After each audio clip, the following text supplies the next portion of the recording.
Hey guys, I'm Urizi. This story is all about what if Naruto is the reincarnation of Hashirama and can remember his past life. The Yondaime Hokage unknowingly makes a change during the sealing, the consequences of which are unimaginable for both Naruto and Konoha. What do these consequences mean for Naruto? Before we proceed with the story, please like and subscribe to this channel if you liked the video, and don't forget to check the description for the other works of the author if you liked the story. Let's start. Chapter 14.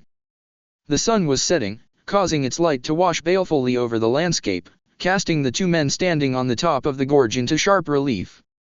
Pain stood with Itachi, the two of them taking in the devastation of the land. No part of the once beautiful gorge was left unscathed, not the land, not the rocks, not even the water. The water was also churning agitatedly, testifying to the ferocity of the battle that was fought there. It appears that Kakuza fought with all the elements, but used Katon and Futon primarily. It appears Naruto-kun answered twice with Mokuton, but used mostly Suton later. I can see the remnants of the chakras used, they are still strong in the air. Ironic, Naruto-kun defeated Kakuza using only the elements. Too bad Kakuza is dead. Itachi looked over the land with his Sharingan, trying to reconstruct the battle that was fought there. Uchiha Itachi was not called the prodigy of prodigies just for his supreme skill in battle. His mastery of the Sharingan was absolute, some said it even approached that of Madara. Pain strode over to Kakuza's corpse, and his Rinnegan started shining. He clasped his hands in the ram seal, and turned to Itachi. He is dead, but will not remain dead for long. I still have need of him. Itachi's eyes widened at this statement. Did Pain actually mean what he think he meant? He stared with rising fascination as the leader of Akatsuki intoned. Gedo, Rinne Tensei no Jutsu. A statue of the King of Hell rose out of the ground ominously, and swallowed up Kakuzu. Itachi was unable to believe his eyes. Just how far did the power of the Rinnegan reach? To play so callously with life and death, he was forced to admit it. Pain was every bit as formidable as Hashirama believed him to be. He watched as Kakuza stepped out of the statue, fully revived and staring incredulously and fearfully at Pain. Itachi found himself feeling much the same, only he did not show it. He had thought that he could beat Pain in a fight now that his Mangekyo was eternal. But now he wondered how strong the leader really was. I did not resurrect you for nothing, Kakuzu, said Pain impassively, paying no attention to the reactions of his companions. Or in Itachi's case, an absolute lack of reaction.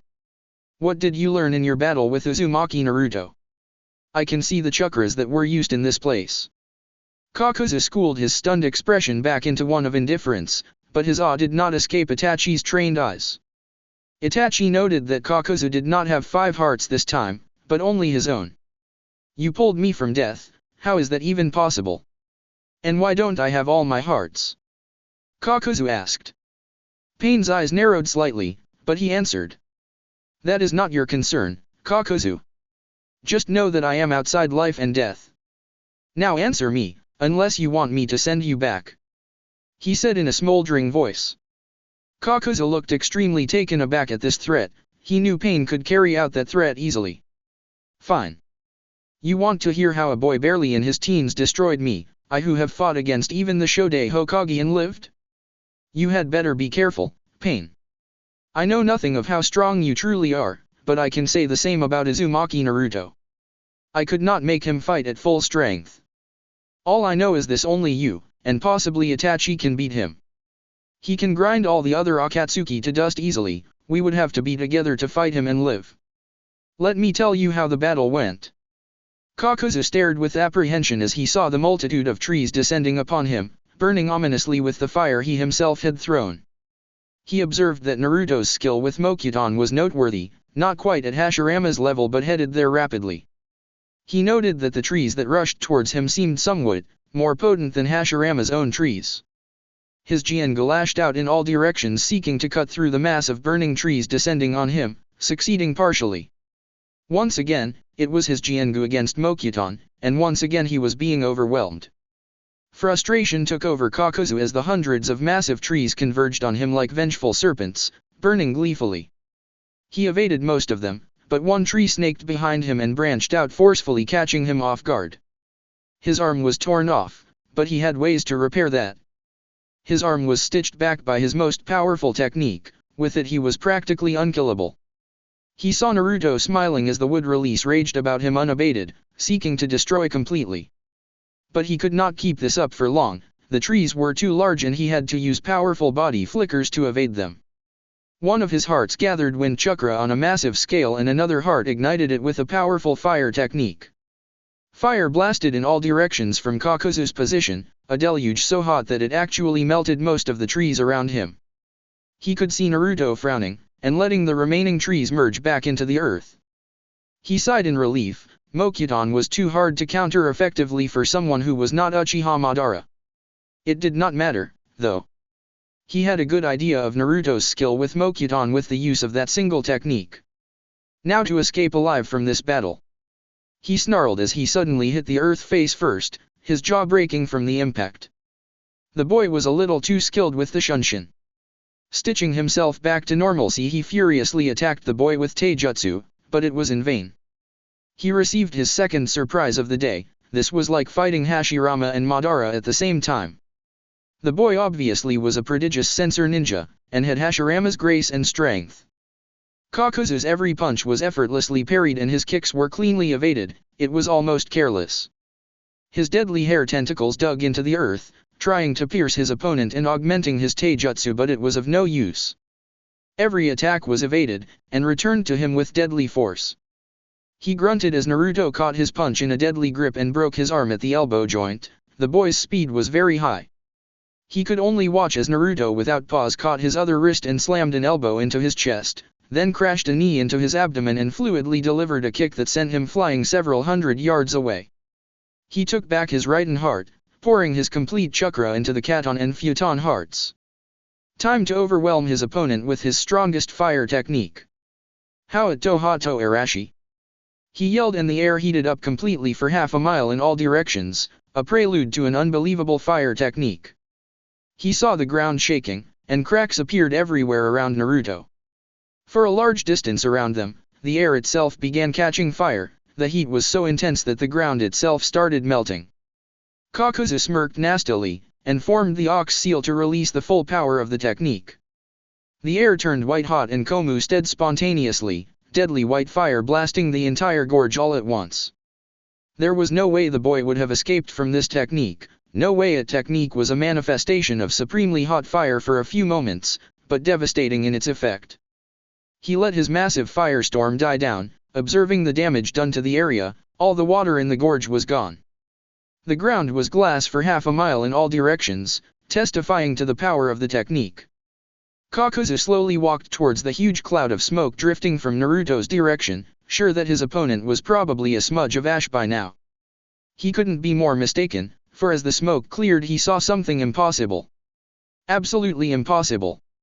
It was a wall of water, 10 meters thick, 60 meters high, and 1 mile long.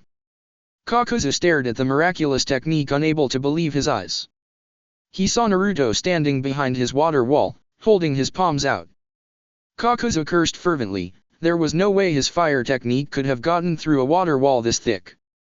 He began to run away hurriedly, flashing through the land away from his enemy. This was getting too dangerous. There was no telling what could be done with that monstrous wall of water. Mokuton, Mokuzei no Kaimusho. The ground started to rumble everywhere, and huge pillars of wood arced up to form a massive dome so huge that it confined him, Naruto, along with the humongous wall of water. Kakuza knew he was done for. He had to fight for his life now. A single shaft of sunlight illuminated the otherwise dark prison of wood, throwing Naruto's water wall into sharp relief. The silence was deafening. "Got me, huh?" called Kakuzu, hearing his voice echo around the huge dome in which they were imprisoned. The creation of this dome of more than a mile in diameter confirmed his suspicions more than anything. This boy would be as strong as Hashirama, possibly even more. He could make out Naruto slam his palms together and yell out his technique. Suten, Mandara no Jin. He could only stare open-mouthed. There was no doubt that all the water in the gorge was in that water wall. Naruto's technique caused it to rush towards Kakuzu at a dangerous velocity, forming into tens of thousands of water snakes. Those fangs looked very sharp, Kakuza knew he could not overwhelm water manipulation at this level. No fire could burn an entire lake. The snakes of water began piling up upon one another, all the water transforming into the deadly creatures. As far as he could tell, there were about 1,000,000 of those snakes of water rushing at him in a wall spanning the diameter of the dome. He narrowed his eyes as he charged towards his doom with his Jianghe lashing out. If he was going to be taken down, he would die fighting. The last thing he felt as he was torn down to his last shreds was nothing. But the last thing he saw was the wood dome dissipating and all the water flowing into the empty gorge dutifully. He closed his eyes and let go as the earth claimed him in his burial. Itachi listened closely as Kakuza described the prowess of his old nemesis, though he knew it not. He had expected Kakuza to die, but not expected Pain to resurrect him. In his mind, it had been the perfect solution. Cause the death of an Akatsuki, give Naruto more information on Akatsuki and at the same time give him more experience. But things were spiraling out of control. Pain would now have an accurate idea of Naruto's strength, and he would desist from sending any more Akatsuki against the reborn Shodai. Itachi could imagine the scale of the battles Naruto and Pain would fight. They would be a natural disaster. Or if he and Pain fought. The two of them and himself were in a different league as shinobi. Eternal Mangekyo, Mokuton, and the Rinnegan. All existing at the same time and pit against one another. All I can hope is the scales are in Konoha's favor. What else can you do, Pain? What other powers are you hiding? Naruto stared as he came face to face with what was Kirigakure in this age. The last he saw the place, it was a backwater village with a few ramshackle doton-grown houses. The first war had been generous to Kirigakure, as many strong shinobi settled in its marshlands, not wanting the strife of the war. In the end, Kiri's special attribute as a haven from war turned it into a war-torn mess. Ironic, thought Naruto. Shinobi who wished not to fight, that was ridiculous. Truly, strife would always persist in the world. What he really wanted as Hashirama, and now as Naruto, was that strife existed for the right reasons. And the only reason that seemed right to him was to protect those close to you. Protect those you held precious. Strife born of malice was cancerous, and dangerous. He and Madara had debated the self-same point for many years. Can two people eliminate the malice in their hearts and converse as enlightened individuals? Philosophy aside, he watched as his mother withdrew a note and passed it to a guard standing in front of the massive gate. He closed his eyes and extended his senses in all directions, seeking to feel the strength of the shinobi of Kirigakure. 3 shinobi, strong above all else. I can sense 2 fire-based bloodlines in a single person, the Yondaime Hokage, Mei Terumi. A dense chakra, the bearer has a very high capacity. I can tell he is young from his uncultured emotions. And what is this, Byakugan? How did the Byakugan come to be here? I must find out more. Welcome back to Kirigakure, Kushina-sama. Mei-sama awaits you in the Mizukage office along with Asama. Follow me, said the guard, beckoning Kushina along as he disappeared into Kirigakure.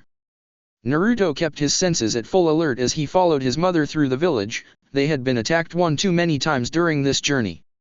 Most of the chakras in the village were nothing feeling alarmed about, they were very average. But now and then he felt a chakra too strong, or one that was being actively suppressed. Kiri obviously had its share of powerful shinobi. He sedately followed his mother and the Kiri shinobi as they made their way towards the imposing office of the Mizukage, keeping his senses at full alert. Ka-san, who in the Mizukage's employ has the Byakugan. I could sense that Dojutsu very clearly indeed. It is a single eye, I presume. He asked Kushina, who was looking around with an air of preoccupation. Kushina opened her mouth to answer, but was beaten to it by one of their Kiri escorts. You sense the Byakugan of Asama, Naruto-san.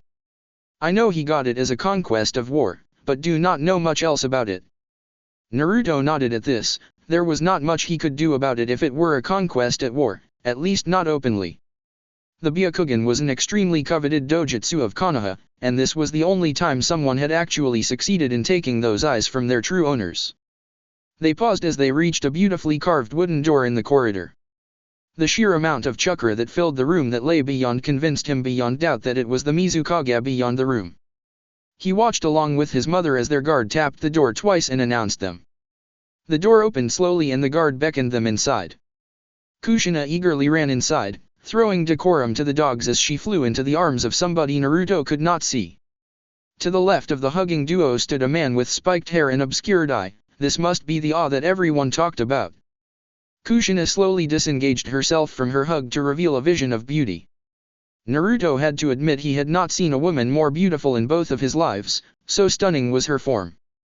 She wore resplendent robes of blue, and the hat of the Mizukage sat on her head to mark her for the Kage she was. "Welcome, Uzumaki Naruto." "Welcome to Kirigakure," greeted the Mizukage in a melodious voice and meeting his gaze with authority. Naruto answered with a calm stare, mastering his emotions frantically. It would not do for him to gawk at the woman like some common teenager, which would be an embarrassment. "You are a teenager, you idiot. You might be older in mind than everyone in this room put together, but you still have to answer to the urges of your undeveloped body. I can't believe you are lusting after someone other than your beloved Mito," insinuated Kurama. Naruto hissed at the perverted Biju mentally. It had the knack of dragging out discussions he was most uncomfortable with. "Would you stop that? This is the teenage Naruto lusting after the Mizukage, as you very well know. I am no longer an old man, you annoying fox. I have all the urges of a teenager, damn my senja vitality." It is really not helping matters here. Naruto could hear the fox chuckling in response as the Mizukage strode towards him sensually. He tried to keep himself from blushing as the beautiful woman bent down and kissed his cheek softly, saying, "I have always wanted to meet Kushina's son. She told me so much about when you were a little child during our rebellion. She is like my sister, you know, your mother.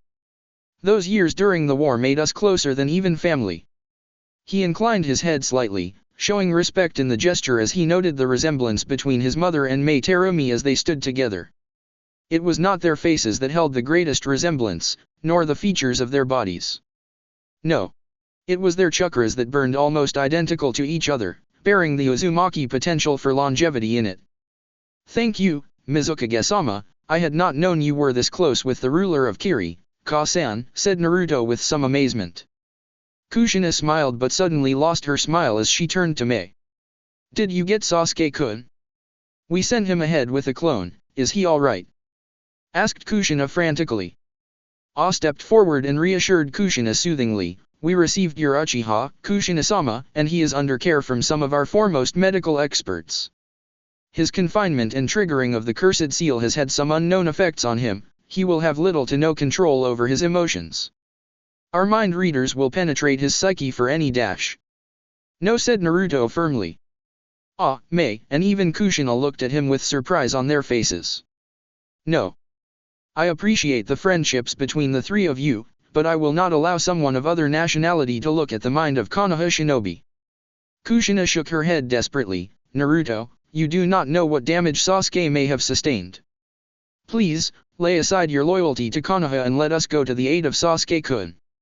Ah snorted as he looked at Naruto and sized him up. "He is only a rookie jounin, Kushina-sama, and must be under your command. You can overrule him if you so wish. Not to mention, he is your son," he said forcefully. Naruto slowly got up and walked to Ah, his anger rising by the second. The Mizukage watched him carefully as he stalked towards her right-hand man like a predator.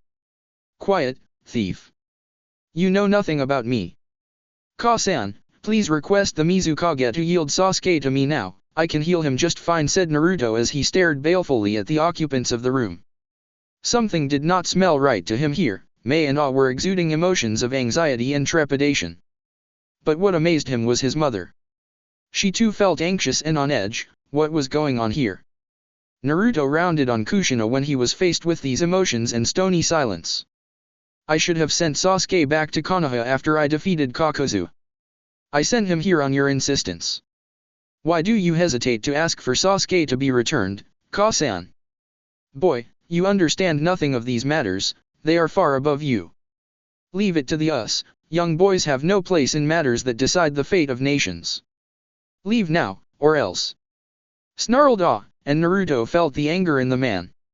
His eyes narrowed as he considered his situation. The Kiri shinobi were acting oddly, and that meant that their mission was being compromised. Kushina had closed her eyes after she heard what Ah had said to her son, knowing it would not end well. Naruto held out both palms, and a blazing blue ball of chakra shimmered into existence in them. He looked at the Mizukage with hard eyes. Take me to Sasuke now, or else.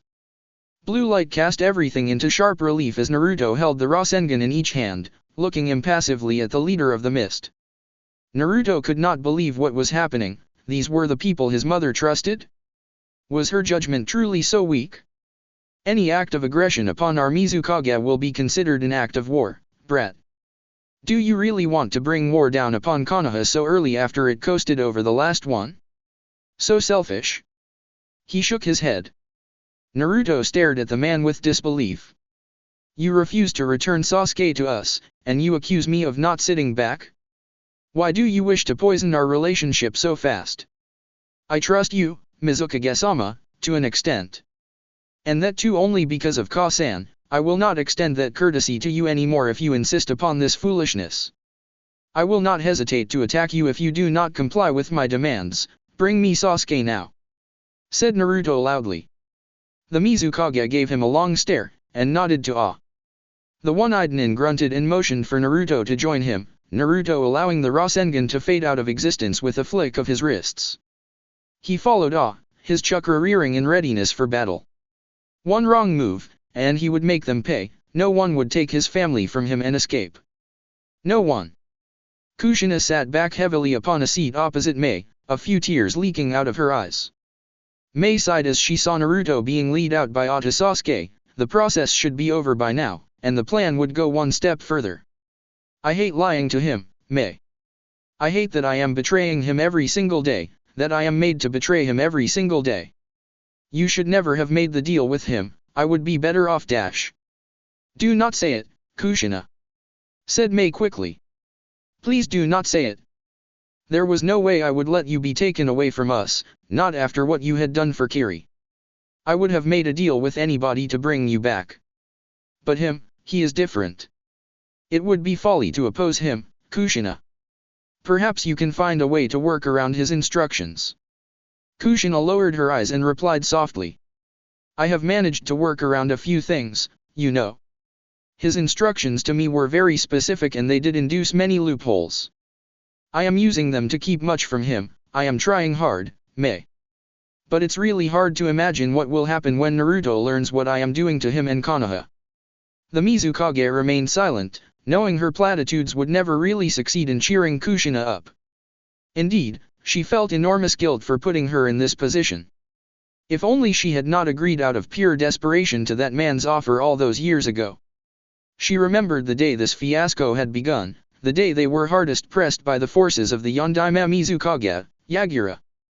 The bloodline wars had heated up to unbearable levels and only the strength she and Kushina wielded held the rebels together. There was no doubt that even if one of them were killed, the rebels would disintegrate. Yagura had deduced the self-same thing, and had attacked them with overwhelming force during the night, when they were resting. It was fire and death everywhere. The loyalists had taken the rebels unawares and were decimating them ruthlessly. The location of the camps were meant to be secret, and guarded. For the life of her she could not see just how they were given away. There was no chance of betrayal, she trusted every last man in her force. Kushina, they are attacking us from all directions. Let's take different halves of the opposition, we could still drive them away. Mei yelled. Kushina unsheathed her sword and disappeared without answering, and Mei knew she had gone to take care of the army attacking from the western side.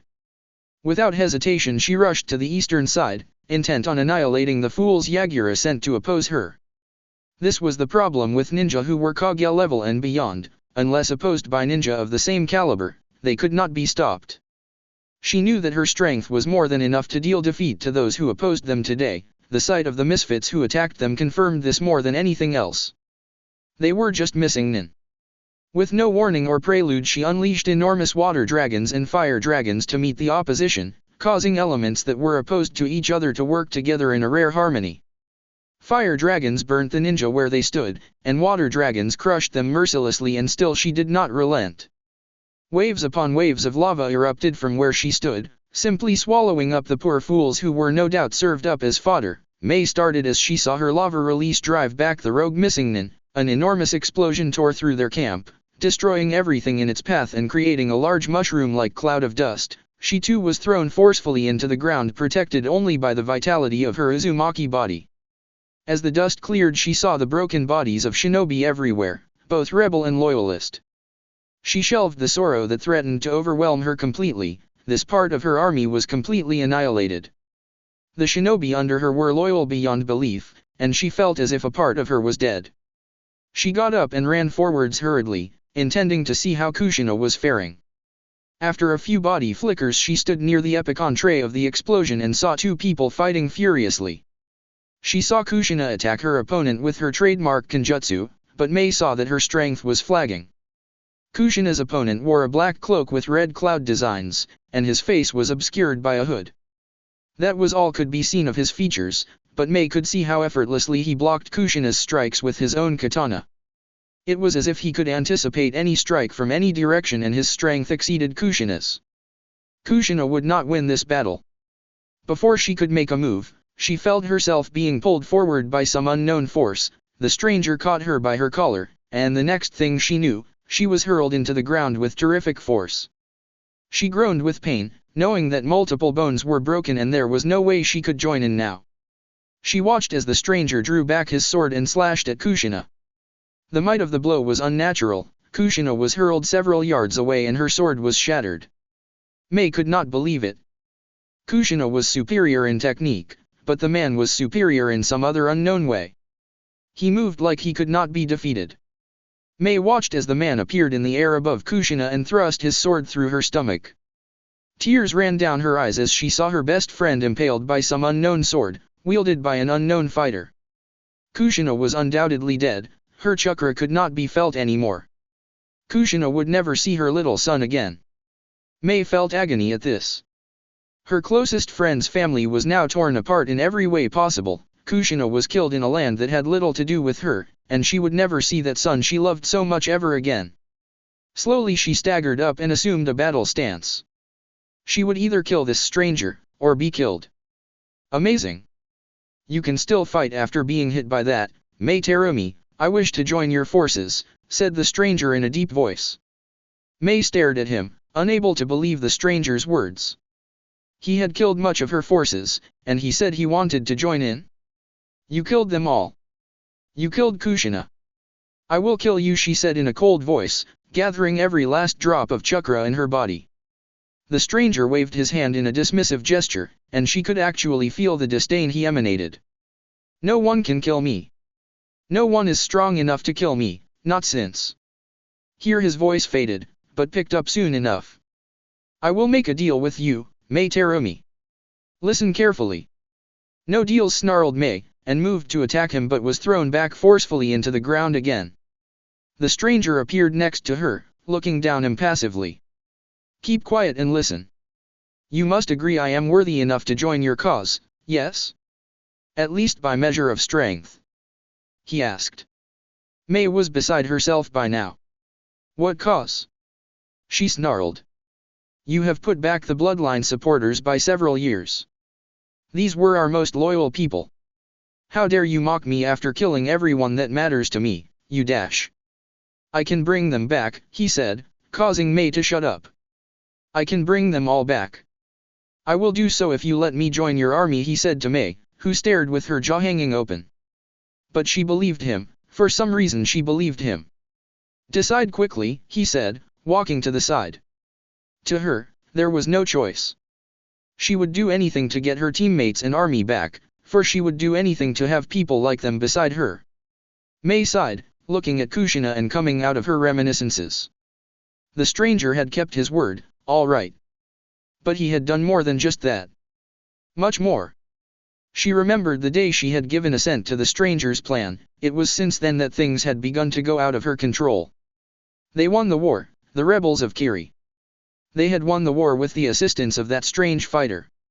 She herself would never have been able to defeat Yagura in single combat if not for that stranger's help. Why do you think he needs Uchiha blood, anyway? We know he is of the Akatsuki, but we know nothing about his abilities. I should never have gotten embroiled with him. I think Akatsuki are playing both sides of the board. They are trying to control everything, said Kushina, running a hand over her sheathed katana. Mei said nothing, choosing silence. She knew the situation was wearing Kushina down. Being made to betray her village and family was eating her will. She feared Kushina would take the extreme step. She would not allow that to happen. But whoever he is connected to pain, said Kushina, continuing listlessly. To Mei, it seemed as if she had thought about this any number of times. But this time, her curiosity won out. Pain? Asked Mei. Who is he? Leader of the Akatsuki. He is powerful beyond belief. Tsunade-sama told me to share this piece of intel with you. Pain possesses the Rinnegan. Mei's eyes widened at this, and happenings of the past years began falling into place. This explained much. If anything can bring people back from the dead, it is Rinnegan. That is why I think he has something to do with pain. But I cannot do anything to reveal his existence, and I have tried, said Kushina sadly. She was already being forced to share crucial intel by that man. She had given up much of Konoha's secrets, including the truth about Itachi. The only thing she had kept secret somehow, was the fact that Senju Hashirama walked the earth again as her son. The Rinnegan. Mei whispered, unable to believe it. Powers were awakening in the shinobi world that were best left buried in the mists of legend. If a bearer of the Rinnegan existed, she feared for the elemental nation's future. A Rinnegan user could bring every nation to its knees single-handedly. Only one question gnawed at her. Why has he not acted? Pain fears my son. At least, he is wary of my son. Naruto fought him to a stalemate near Tanzikugai. I think no one has ever done that before. So he fights from within politics and shadows, and gathers strength at the same time. Here Kushina's face firmed, and she presented a missive to the Mizukage. The Hokage has sent you this missive, requesting your cooperation in forming a response team to Akatsuki. Will you help us? Mei stood up, and took the scroll. I will. For now, you are tied to him, but I can at least help this way to break your enslavement. I can make amends for my foolish decision on that day. Naruto watched Sasuke as the young Uchiha lay sedated and unconscious. He had not allowed the mind healers of Kiri to mess around with Sasuke's mind, as the damage done to it was beyond horrible. In fact, what fascinated Naruto was that Sasuke had not snapped already. In his place, anyone would have just let go, given in to their instincts. He is not just anyone, after all. Ah had left him alone with the Uchiha after another round of intimidation. This time he had flared his chakra enough to bring everyone in the hospital down to their knees, and Ah had covered his Byakugan with both hands.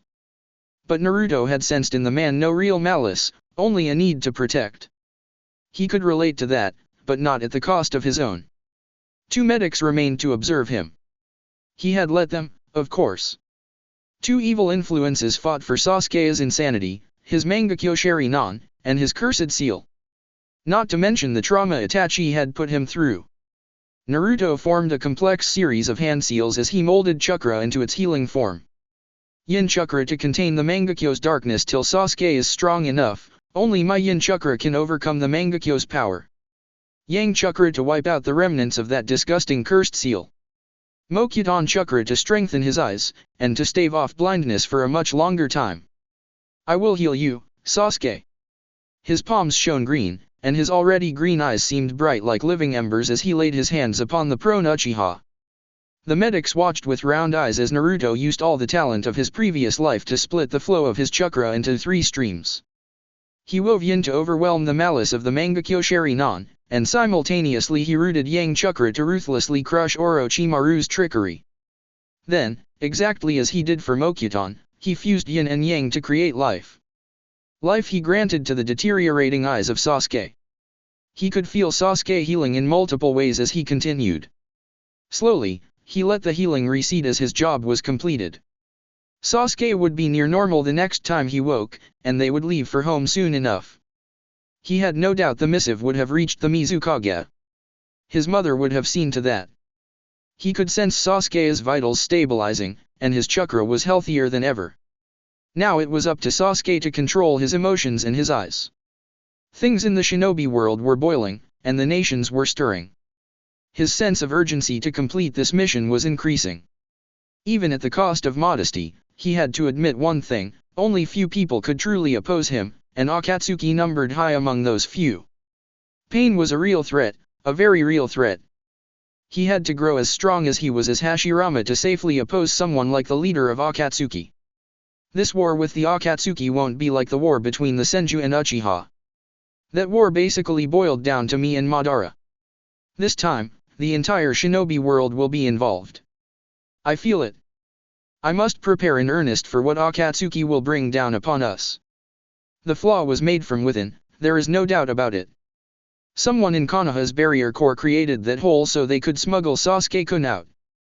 It appears we either have an infiltrator or a traitor within our midst. He must be found and destroyed as fast as possible, said Mito, looking critically at the people in front of her. In front of her were the Council of Three, Tsunade, Jiraiya and Kakashi. And Danzo, the old warhawk. Word was received that Naruto had destroyed an Akatsuki and retrieved Sasuke. The trio had supposedly continued on to Kirigakure in furtherance of their mission. She had finished her diagnosis of the barrier with Jiraiya, and they had presented their findings to the ruling council. Who could have done such a thing? Grunted Danzo. Mito whipped her head around to face him. People forgot that even though Tobirama was the master of sensing chakra, Mito was the mistress of sensing emotions. And she sensed from Danzo frustration at failure and tightly leashed anger. Not to mention a smug self-righteousness. He had something to do with this. And if that was ever proved, we need to move on to more important matters. The message said Uchiha Sasuke was retrieved and contact was made with Kiri. Were there any details about who was defeated by Naruto? Who was this Akatsuki? Questioned Danzo, smoothly diverting the attention of the assembled shinobi. Homura straightened himself, and answered. It was Kakuza, an old assassin of Kirigakure. You remember what sensei told us, don't you, Danzo? He asked. Danzo nodded, as did Koharu. They were all knew of Kakuza. What is it you were told? Asked Tsunade calmly. Koharu turned to answer, and all those assembled looked attentive. The old kunoichi started speaking. Back when me, Hiruzen, Danzo and Homura learned at the feet of the Yondaime Hokage, we were taught the arts of high-level assassination. Hiruzen was the kind of fighter who turned the tide of an entire battle, and was a competent assassin. But even Hiruzen was nothing compared to Danzo in assassination. Tobirama-sensei always said Danzo was the best assassin he had ever seen, well, the second best. Danzo continued from here. No one noticed Mito's eyes narrowing. Sensei always told me to use the shadows. To be like Kakuza. Kakuza was the one who sparked the first war. Back then Taki was a very prosperous nation, and they were very influential. But our Shode gave us the edge in every battle, no one even dared to attack Konoha when he reigned. Konoha stood supreme with Hashirama-sama as our Hokage, and with all the Senju behind him. We were unstoppable. Taki saw us as a threat, and they wanted to stop our meteoric rise. Danzo sipped his glass of water, noticing the pain and sorrow Mito was beginning to show. Not even they were foolish enough to attack Senju Hashirama of the Wood Release. Not head-on. They thought they could break him another way, the fools. They trained a young shinobi named Kakuza for that very purpose. One day, Kakuza penetrated our barrier with ease. To this day we do not know how. He penetrated the barrier and here Danzo paused and looked at Mito with alarm. Rage twisted Mito's face and her chakra poured out in waves. Their teacups shattered, but suddenly Mito seemed to master herself. She looked around at those assembled emotionlessly, and spoke. He killed our daughter. Taki had sent a large force with their Kage to distract Hashirama, and once he was at the border that scum Kakuza snuck in and killed my daughter. She was only 3, you know. So beautiful. He killed her and left, said Mito, tears slowly making their way down her beautiful face. Every shinobi filled the room with their chakra and rage, remembering this injustice to their first. Kakashi's eye had involuntarily morphed to Mangekyo Sharinan and the 2 remaining Sunin were livid. Homura and Koharu were downcast. Danzo continued the tale, seeing that Mito was too lost in her grief so long buried. Sensei said it drove Hashirama-sama mad for some time. The Shode always loved with his entire heart, not like our sensei who was much more reserved. It is said that as Hashirama-sama gazed upon the corpse of his daughter, every building in Konoha fell down in pieces due to the might of his chakra. No one had really seen the full extent of his power before, not even Uchiha Madara. By then, he had tamed all 9 Biju and they were little more than his pets. The entirety of Konoha wanted the blood of Taki for this slight, and they stood behind Hashirama as one. But Hashirama went alone to Taki with the Biju, and wiped out the entire village. He let the Biju loose on the village and he dealt with all their shinobi personally. The sight of him and the 9 Biju annihilating an entire country by themselves terrified the nations and gave him the title he is known by. That is the truth of the first ninja war. That is the true might of Konoha. Danzo looked positively elated at the pride on the faces of the shinobi and Hokage. This was the time to air his proposal. And that is the status I wish for Konoha to have once more, he said, gaining the complete attention of the posse. He saw Mito looking at him suspiciously. He did not wish to use her personal tragedy to further his purpose, but there was no other alternative. Listen well to my proposal, Hokage-sama and elite shinobi of Konoha. Chapter 15. Look, you idiot, I am trying to tell you something important. Your dear mother is not what she seems to be, you must be careful, whispered Kurama in Naruto's mind. Naruto was traveling to Kirigakure with Sasuke in tow. As they breezed through the forests, Kurama kept on harping about his mother's supposed duplicity. He himself had sensed some conflict in his mother's mind, true. But he didn't really believe she was up to anything dangerous or questionable. He did understand that everyone had their dirty laundry, he himself was no exception. You have more than most. But leaving her own son, however wise and strong, to go alone to a nearly hostile nation? Hashirama, were you always this stupid, or did you get so when you awoke in this life? Kushina literally pushed you to Kumo while she anointed herself Konoha's liaison to Kiri. Doesn't that say something? Asked the Kyuubi sarcastically. Naruto shook his head, also sensing for the approach of any Kumo ninja. My mother is not one to be wary of. She obviously has personal business she does not care to share with me, and I respect that. But she would not do anything against the village, Kyuubi, said Naruto stubbornly. Your naivete never ceases to amaze me, said Kurama, snorting, and retreated deep into the seal. Naruto turned to Sasuke. How do your eyes feel? He asked. He was not sure how much he had healed Sasuke, really. The fact was that the curse mark and the Mangekyo Sharingan had never existed in the same body before, and even he could not predict accurately what effect it would have upon the victim. Sasuke did not reply for a minute, and Naruto felt in him boiling emotions. Recent revelations about his brother combined with the stressful happenings of late had thoroughly changed the young Uchiha.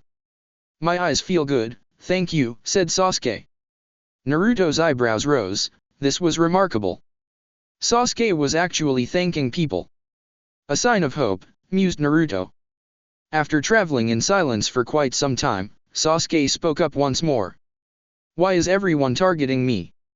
Orochimaru, Akatsuki, what is their problem? Is it not enough that I have lost everyone I love? Why can't they just leave me be? He sighed with tiredness. Naruto's compassion reared at this monologue of Sasuke's. He could understand all too well what the Uchiha felt. I am afraid you won't be left alone for quite a while yet, Sasuke. We both have powers that are central to Konoha's survival, as does Itachi.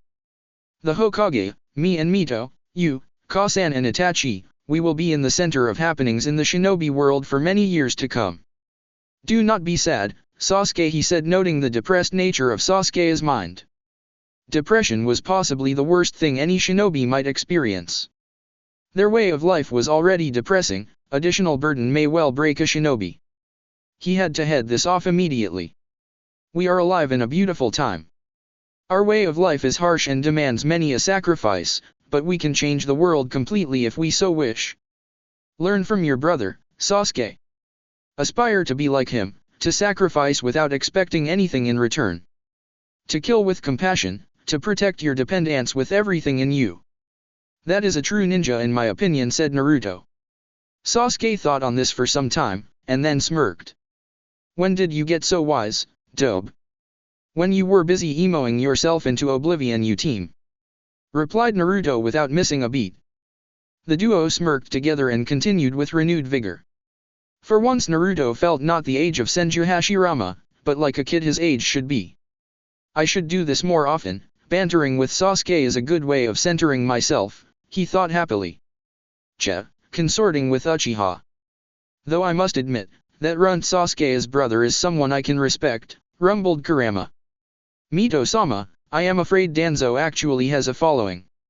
He swayed many jounin to his side with that speech of his. If Root is officially reinstated, I am afraid Konoha will be split right down the middle, said Jiraiya gravely.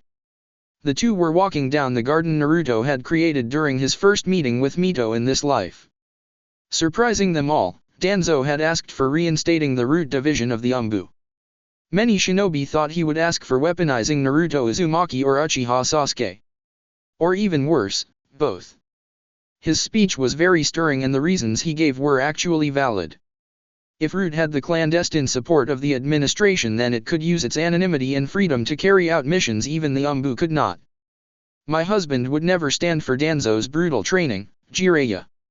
But the fact is, I somewhat agree with Danzo, she said, causing Jiraiya's eyes to widen. Don't be so alarmed.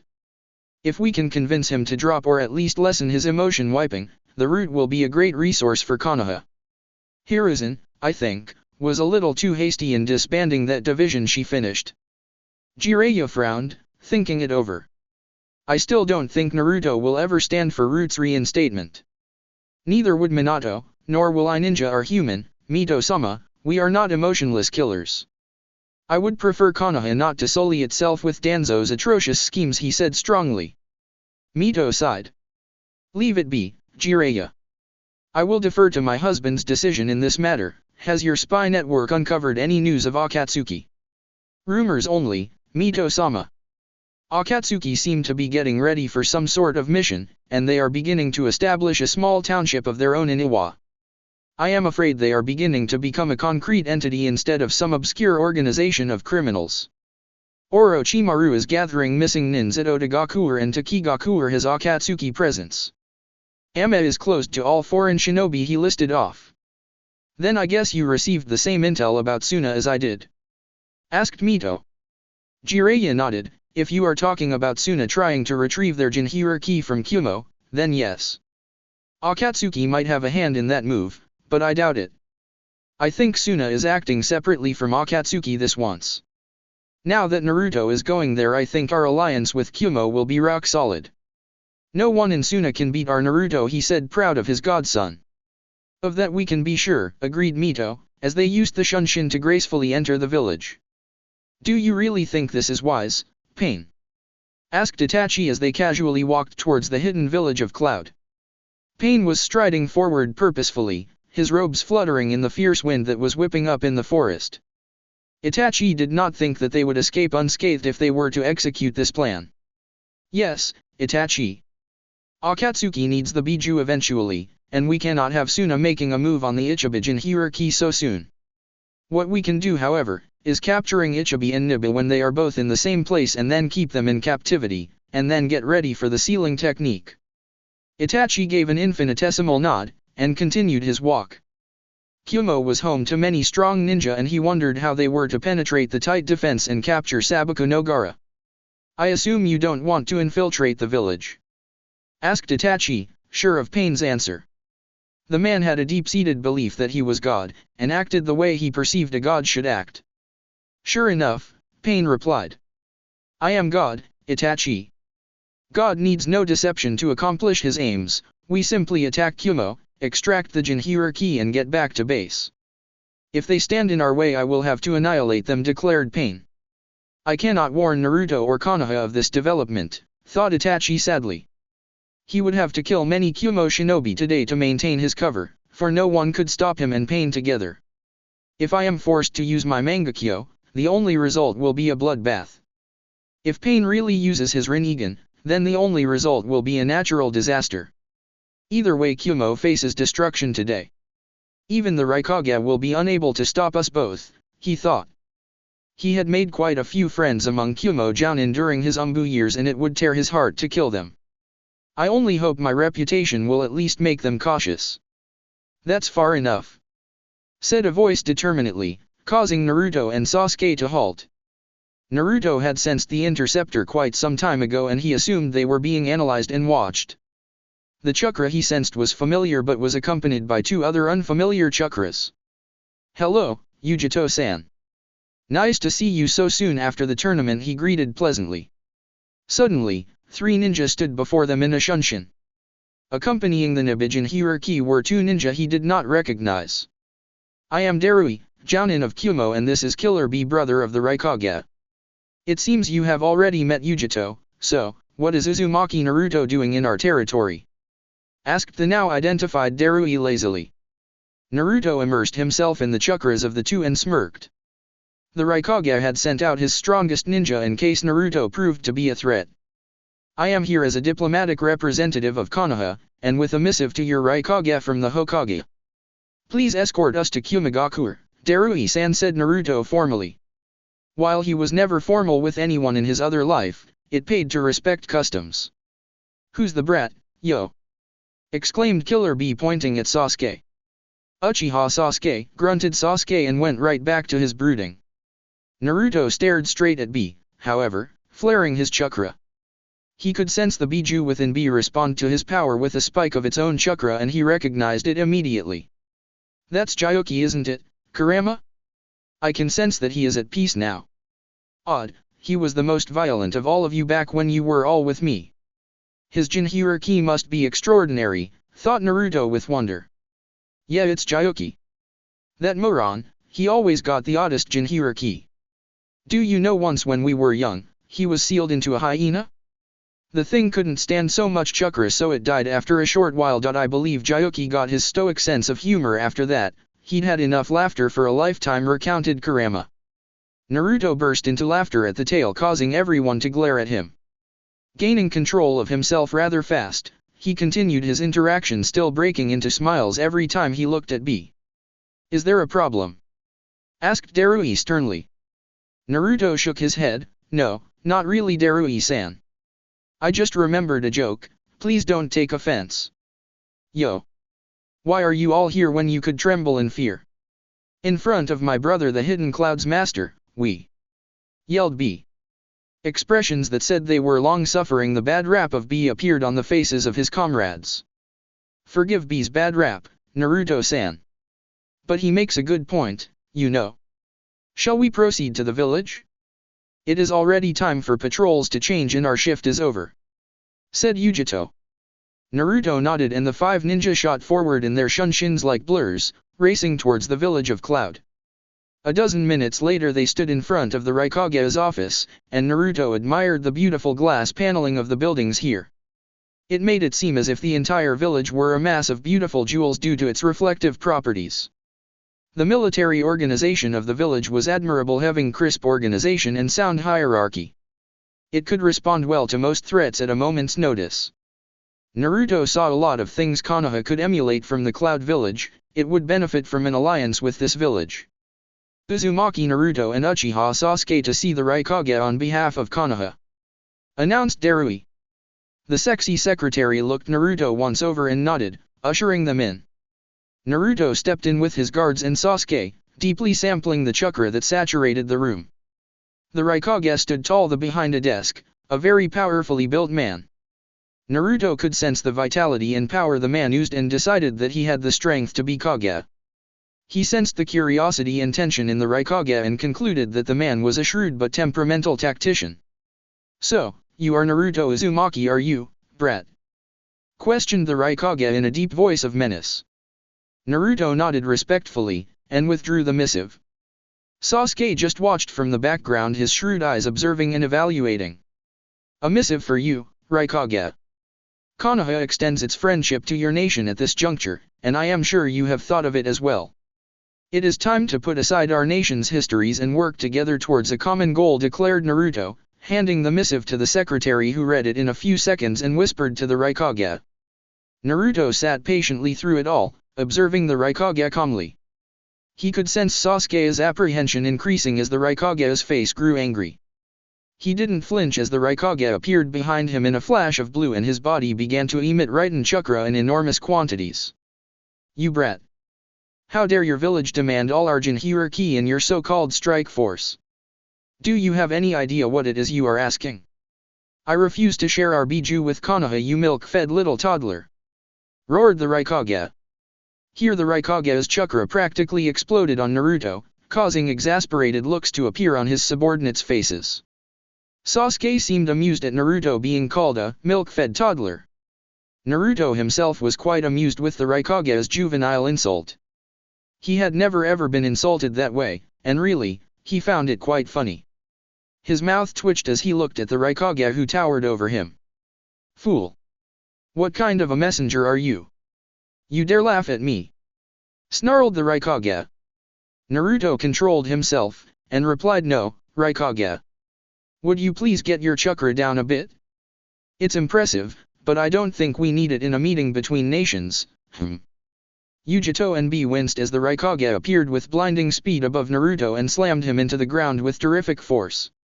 Sasuke could only stand stunned as he could not even follow the Raikage's speed.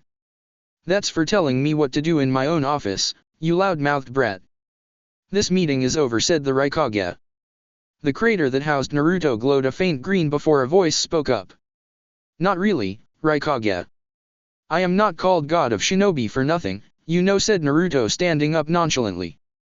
The Raikage's punch seemed to be absent from his chest as he looked critically at the Raikage with bright green eyes. Yugito gasped and Darui's eyes widened in surprise. But B seemed quite occupied in his little notebook. The Raikage's eyes bugged out and this time his chakra rapidly escalated as he stared at Naruto. Naruto stared impassively at the Raikage, all traces of humor gone. "You will listen to me, and you will give our proposal fair hearing. It is required for peace, and I will see it happen." "I have no wish to fight you," Raikage asserted Naruto. This man respected strength more than anything and it seemed he would have to show him his own. "I would like to see you try," said the Raikage in a deadly voice as he disappeared from view and appeared behind Naruto and directed a chop at his neck. Naruto did nothing to stop him, but infused his body with enormous healing chakra that made him glow green. The wound caused by the Raikage closed down immediately. "Don't try to fight me, Raikage. You will not like the results. I do not wish to beat another country's Kage to the ground," warned Naruto one last time as they faced each other. It seemed that the last taunt had done the wrong trick as the Raikage seemed enraged beyond anything. The Kumo Jounin actually looked concerned as the Raikage seemed to go berserk with his rage. He had to go and antagonize Raikage-sama. The boy is good but no one can stand up to the Raikage's speed, thought Darui as he wrote a mental obituary for a young shinobi named Uzumaki Naruto. Pain and Itachi lowered their hoods as they faced the guards at the gate of the Cloud Village. The guards looked at them with a bored face, asking them to provide identification and purpose. "My name is not your concern and my purpose is to create peace," said Pain in a certain voice. Itachi truly admired Pain's fearlessness and confidence in his own power. The guards looked up then, and when they looked at Itachi absolute fear bloomed on their faces. The gate guards of any village were updated on the complete bingo books frequently and they would surely be familiar with him. One guard fainted, and another sent a signal asking for the others to gather and to further alert the village. One went directly to the Kage Tower as Pain and Itachi simply watched. Numbers made little difference to them, and they took their time observing the village. Pain watched as a shinobi threw himself at Itachi with a katana, and watched as the shinobi simply dropped dead as he looked into Itachi's eyes. The two Akatsuki calmly strode forward, noting that a defense had been formed rapidly in front of the gate. Pain's Rinnegan shone as he said impassively, "If you stand against me, you will all be destroyed. Leave. I only want all your jinhiraki. Die, Nuknin scum!" screamed a Kumo shinobi uncertainly. Itachi internally sighed, Pain would absolutely slaughter this detachment of men. He was proved right when Pain raised his hands and intoned Shinra Tensei. Overwhelming force swept everything in front of the Akatsuki to rubble, gate and guards and everything. Alarms began to sound in Kumo signaling a breach in the village as the two Akatsuki walked in unconcernedly into the Cloud Village. Katon, Housenka Tsubakani. Itachi's jutsu skewered another dozen shinobi as it rained several fire shuriken with deadly speed and accuracy. Pain smoothly flowed into his taijutsu, incapacitating and killing the shinobi that ran towards them with impunity. Itachi slowly took towards his designated half of the village and no one could stop the true heir of the Sharingan as he countered attacks with absolute efficiency, using both genjutsu and taijutsu with his hallmark proficiency. Itachi heard the explosions that meant Pain was simply sweeping away opposition with gravity itself. He was to search for Gaara and his half of the village and meet Pain at the Kage Tower. Looking everywhere with his constantly activated Sharingan, he spied for the elusive Ichibi. With a powerful kick, he sent a Kumo in barreling into the wall as he simultaneously replaced himself with a Kage Bunshin. The street was now emptied of civilians as several shinobi fell upon Itachi. Casting a very strong wide area genjutsu with a flick of his fingers, he confused the orientation and sight of the attacking shinobi. Moments later, 20 shinobi fell dead as Itachi had punctured their vital points with the taijutsu he had copied from the Hyuga when he was but 10. Itachi flashed through the streets with his highly refined shunshin, randomly killing Chunin. With an enormous fireball technique he blew a building into pieces, throwing the street into chaos. In the other direction he could sense Pain blowing a trail of destruction through the village. He spied another dozen Chunin coming at him to his left. They could not escape his Sharingan as he could identify them neatly. Raiten, Inajuma no Nami, yelled the shinobi together. A powerful arc of lightning 20 meters long connected with Itachi, causing the Nukenin to explode into a murder of crows that reformed behind them. The Uchiha then appeared in their midst and cut them down before they could react. If this goes on, we will have to depopulate this place by ourselves. I hope I can find the Ichiba soon, thought Itachi soon as stopped another nin's heart gently with a pulse of chakra. Raikage-sama! Yelled she as he burst into the office urgently. The sight that faced him was one that was all too familiar. It seemed that their Raikage was having one of his famous temper tantrums and was taking it out on a guest. Raikage-sama, the crisis that faces our village is serious. I have news that began she rapidly. The Raikage held up his hand angrily, still glaring at Naruto. Can't you see I am busy? He snarled. This is important. Yelled she as an explosion tore through the streets of their village. Out of the glass walls of the office, they saw another building undergo a fiery explosion. The noise of panicked civilians and organizing shinobi erupted suddenly in the village and it was apparent that they were under attack. The Raikage's face became cold as he turned to Shi who was looking at the continuous explosions and wails of dying shinobi with dismay. Report. Who are the invaders? Questioned the Raikage immediately, forgetting the existence of Naruto and the Uchiha. Only two of them, Raikage-sama. Akatsuki, both of them. They are tearing up our defenses easily and we are dying by the dozen. We need you and B-san to contain them ASAP. Rattled off Shi. The office shook violently, the glass shattering to bits. Recognition flared in Naruto's eyes as he identified the two who were attacking the village with all the efficiency of an army. The Raikage made as if to leave, but he appeared in front of the temperamental leader and said, "Do not take any jinhiriki with you, Raikage. The ones you face are the leader of the Akatsuki and Uchiha Itachi. They are here to take jinhiriki, of that there is no doubt. We need to lead them away from your village," said Naruto urgently. "Why you little snarled the Raikage, but Naruto did not allow him to finish. The already battered office developed cracks as he unleashed his potent chakra, and the desk exploded into pieces at its power. She fell down to the ground with Yujito, their sensor abilities magnifying their inability to resist the power. As another building in the village was blown into bits and fire began to spread, he faced down the stunned Raikage. "Old man, I am trying to save your village. Listen carefully, I have fought these men before." He looked around at Yujito and B.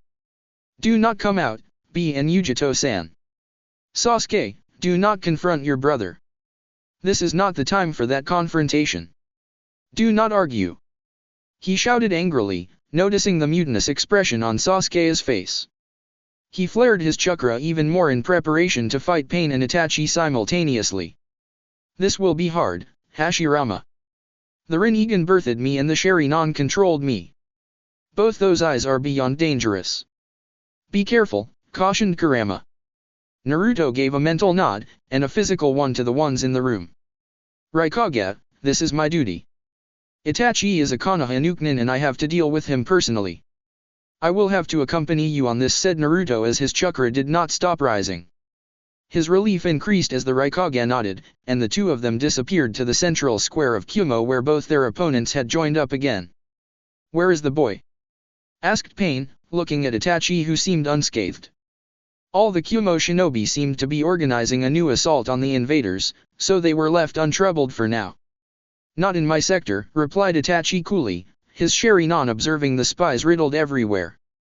"It appears as if he paused as powerful chakra filled the village, slightly surpassing his own. "The Raikage is responding, it seems," he said, getting ready to activate Mangekyo Sharingan. The Raikage was too dangerous to be handled otherwise. "The Kage are nothing before me," said Pain arrogantly as he searched around with his Rinnegan. But abruptly another chakra began to bloom along with the Raikages, a chakra whose potency and vastness dwarfed everyone else in the village including them. Even Pain took a step back as the chakra of Senju Hashirama gathered like some unstoppable ocean, challenging them defiantly. "Naruto is here," thought Itachi with exultation. Akatsuki's latest endeavor would be that much more difficult with the reborn Shodai against Pain. He could feel the Raikage approaching rapidly along with Naruto, the combined chakra making the shinobi of the cloud sweat and shiver. "Another Jinhiriki is here to meet his fate."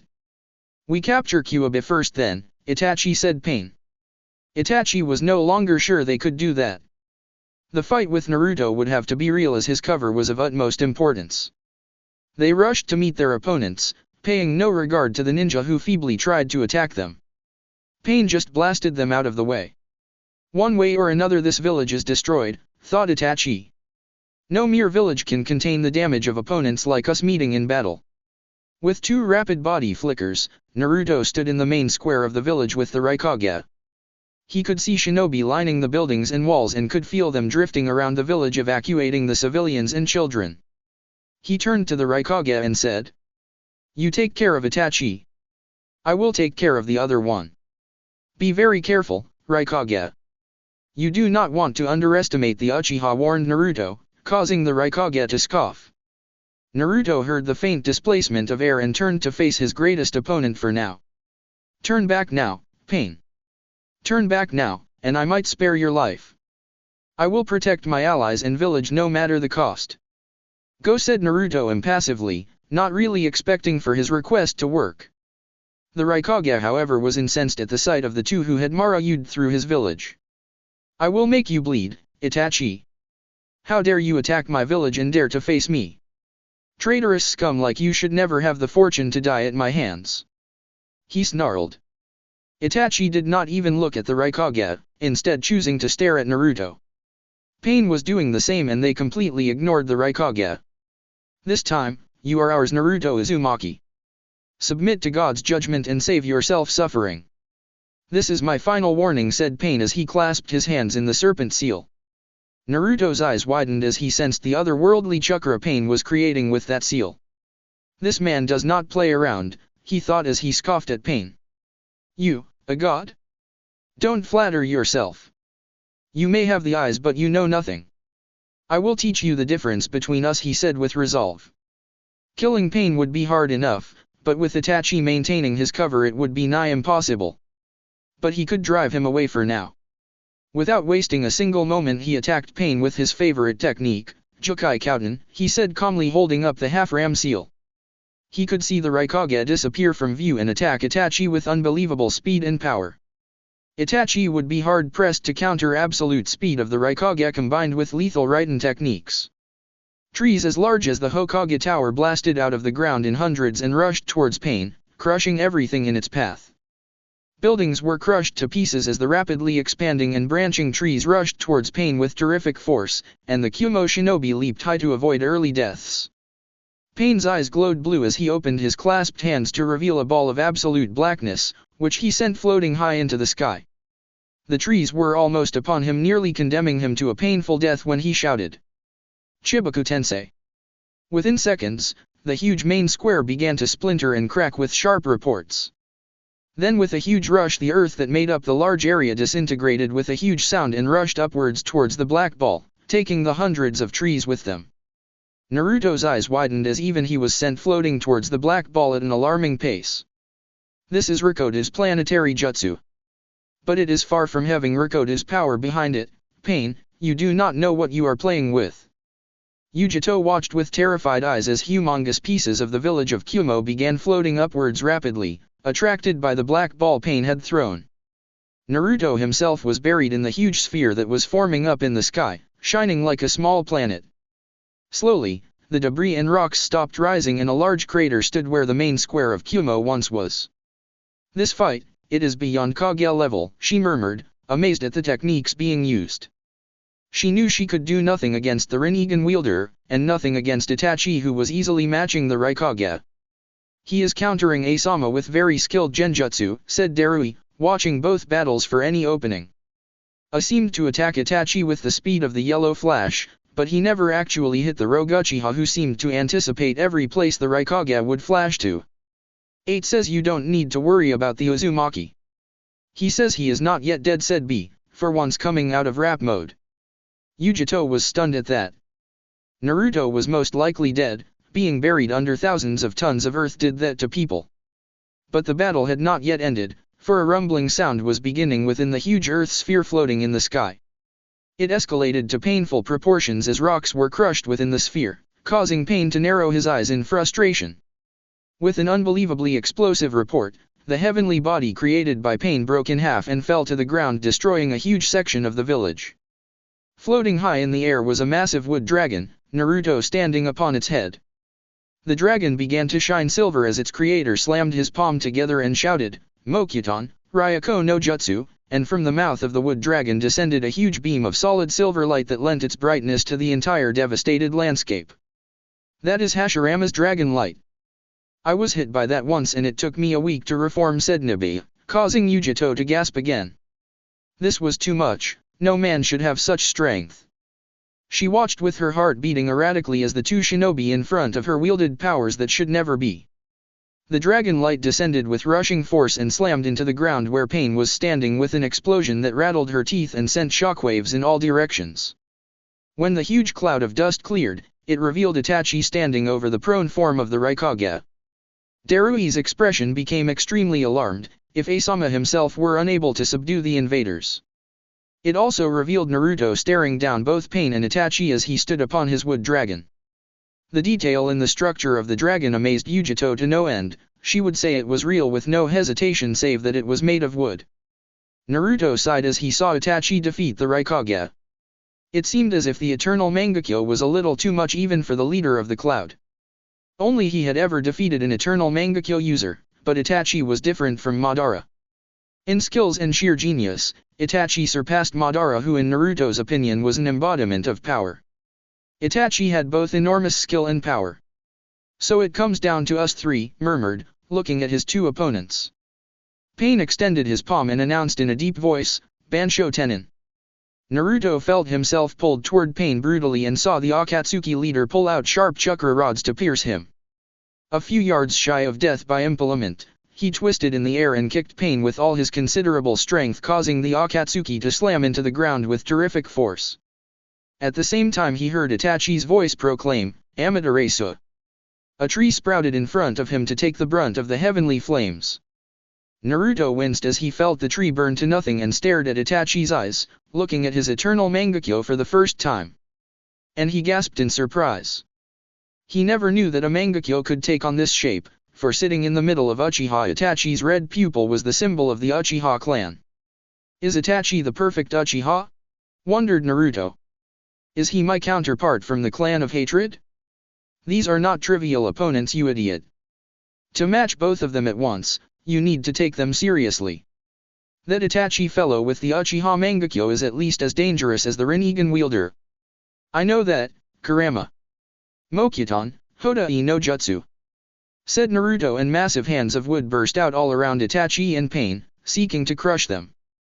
Pain blasted them to smithereens, but Itachi unveiled something intimately familiar to Naruto.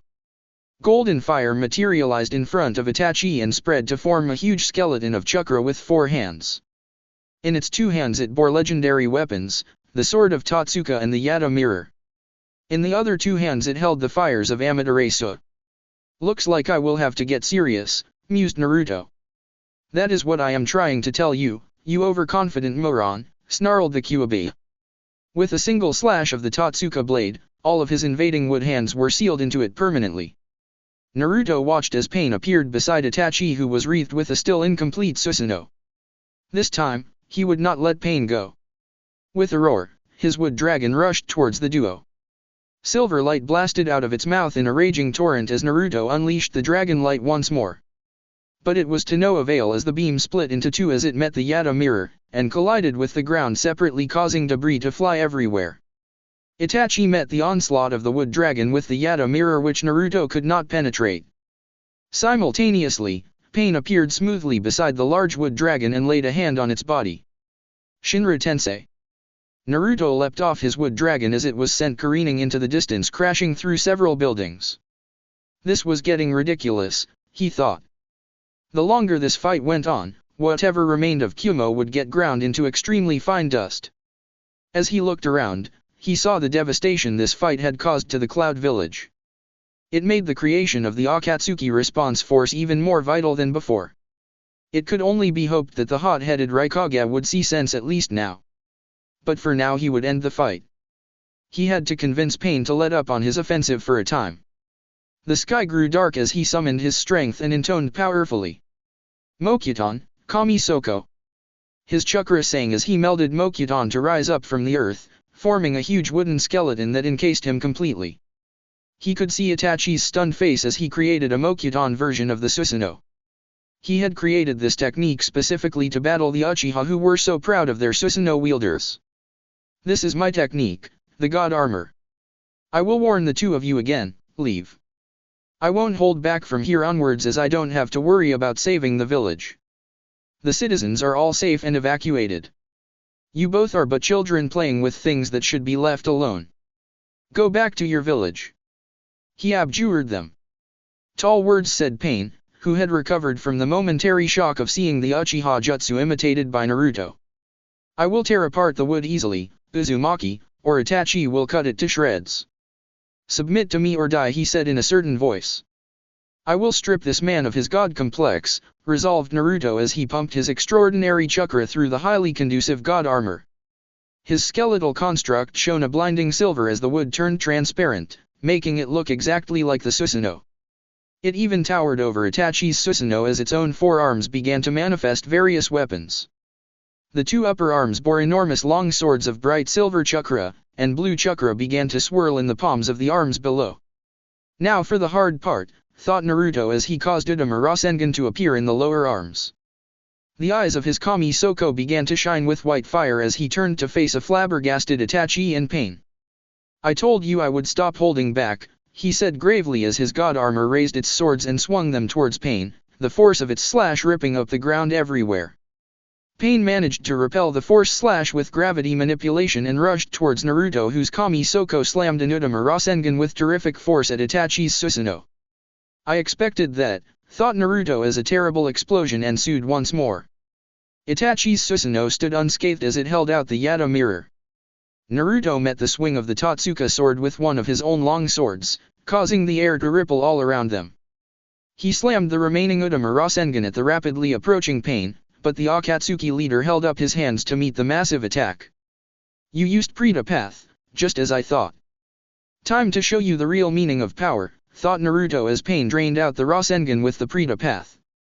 The massive Kami Soko made fists of its now free lower two hands and slammed them with unbelievable force on the Akatsuki leader, who had clearly not expected that attack.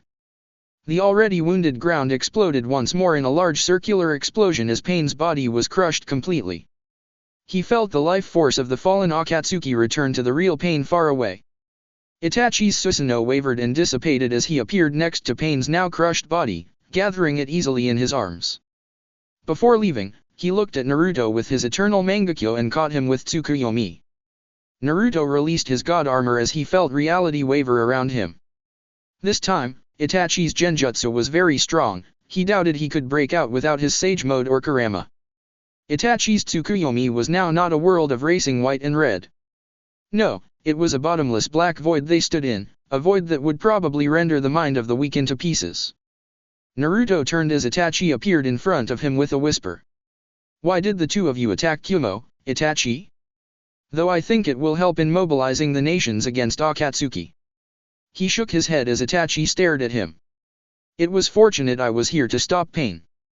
He is still not used to unifying the 6 paths in another body and using all of them at once. Where is he learning all this? I found it quite hard to fight him. Itachi considered his words for a time, and replied. Firstly, the temptation of having two Jinhiriki with such ease was too appealing to Akatsuki. The impostor seemed to think having two Jinhiriki in reserve beforehand would accelerate his plans. I am sorry I could not do more, Naruto. My cover is the highest priority, as you well know, sighed Itachi. Indeed, said Naruto. But you fought extremely well, Itachi. When the time comes I have no doubt we can keep Konoha safe from Akatsuki, he said with a distant look. I noticed the shape of your eternal Sharingan. It is extremely fitting, Itachi. Perhaps it is fate's way of marking the true heir of the Sharingan, he mused. Itachi just smiled and said, that may be, but I never knew you could match my Susanoo with one of your own. How many aces do you have in your sleeve, Yondaime Hokage? He asked with a kind of amused wonder. Naruto just grinned. We all have our secrets. Then his face grew serious. I cannot let another village experience the aftermath of battles between me and Pain. I will try to find some means of rapid communication between us. Itachi nodded at this. I must leave, Naruto, he said. Naruto nodded, readying himself to return to reality. Before Itachi let go, he asked, one last thing, Itachi. Why do you call me Naruto suddenly? I thought you wanted me to be Hashirama. Itachi just shook his head and answered, the past haunts us all with its weight, Naruto. It is in the future we can hope to redefine ourselves and gain hope. The future is real, and the past is gone.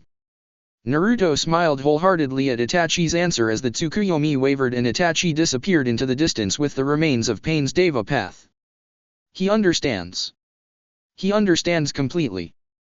The Raikage walked through the village of Kumo, surveying the damage to his village with a frown. The north half of the village completely demolished after Naruto fought Pain and Itachi, testifying to the level of their fight. His entourage looked at the broken buildings and the large craters with sadness and a hint of wonder. Shinobi knew when to appreciate strength, and this was probably the most awe-inspiring battle they had ever seen. It seemed the rumors of Uzumaki Naruto's strength was not really an exaggeration. If anything, it is an understatement, snorted the Raikage to himself. Though he was extremely angered at the loss of half his village, he supposed that he owed Naruto for containing Pain's assault within just the northern half. It was thanks to the young Uzumaki that his people were saved, and thanks to the highly efficient organization of his shinobi. Raikage-sama, rebuilding all this is an enormous task. We will have to commission specialists for the task, and that will take resources we do not have now.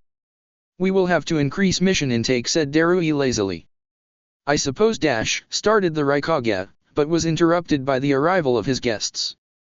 Naruto stood in front of him with Sasuke, who was wearing a sullen expression.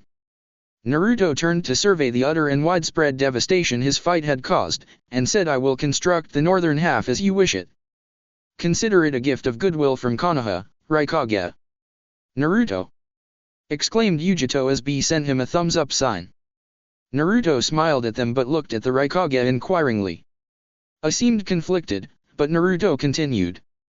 I assume you now see the need for alliance. I was able to stop them for now, but this war will not be all about me. We need rapid response forces to deal with Akatsuki and all the allied nations. We need our three nations to join, for there is no other way to counter the rising power block of the Akatsuki, he said solemnly. A's expression cleared as Naruto spoke, and for once the Kage spoke with a calm voice. You speak the truth. I will see what I can do to convince the council of this. I will never let this happen to my village ever again, I swear it. That's it for part 7. Thank you for watching and see you on the next video.